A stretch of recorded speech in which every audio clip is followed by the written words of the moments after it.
အားလုံးပဲမင်္ဂလာပါရှင်ခုပိုင်ရှင်ရှင်မကျေးဇူးလိုက်ပါတယ်ဒီနေ့မိုးအေးလေးနဲ့ညီမကဘဲသားကိုအဆက်ချက်ပြီးတော့ကပိတိုးစရာလေးနဲ့ရှေ့စားပါမယ်ရှင်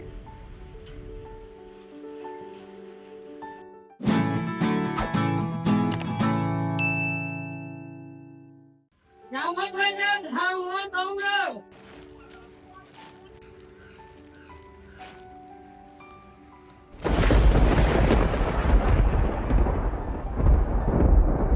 ဘဲသားထဲမှာအရင်ဆုံးအရသာလေးထည့်ပြီးတော့နေလိုက်ပါမယ်ရှင်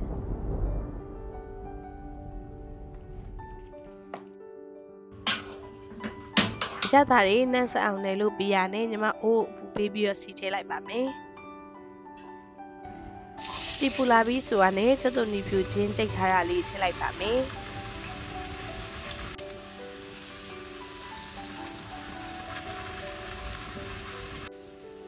ပို့ပြီးတော့အနံ့မွေသွားအောင်စပလင်လေးနဲ့အနှဲငယ်ထည့်ပြီးတော့စီတက်ပေးပါမယ်အရောင်လေးလာအောင်ရောင်တင်မုတ်လေးထည့်လိုက်ပါမယ်ရှင်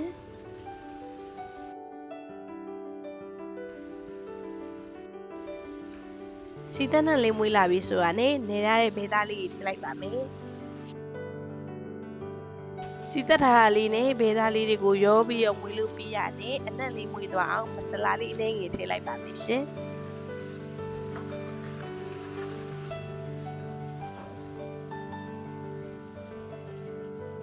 ပြီးရနဲ့ဘဲသားလေးမြှော့ယုံလေးကြီးထည့်လိုက်ပါမယ်ရှင်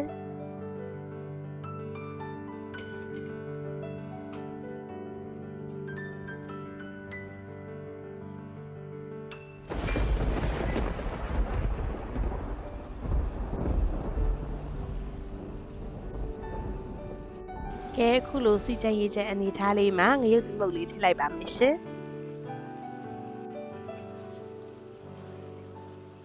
ခုချိန်မှာတော့မူးမွေးဆက်ဆက်လေးနဲ့အရန်ကိုမှစားလို့ကောင်းတဲ့ဘေးသားဟင်းလေးရပါပြီရှင်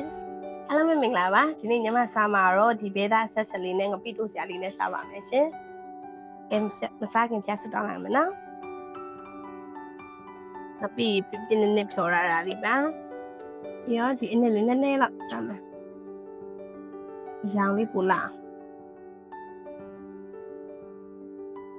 ဘဲသားလေးအချိုချက်လဲကောင်းလို့အဆက်ချက်လေးလည်းအရင်စားကောင်းပါတယ်ဗီဒီယိုလေးကိုဆုံးသက်ကြည့်ပေးတဲ့အတွက်ကျေးဇူးများတင်ပါတယ်ရှင်တတာ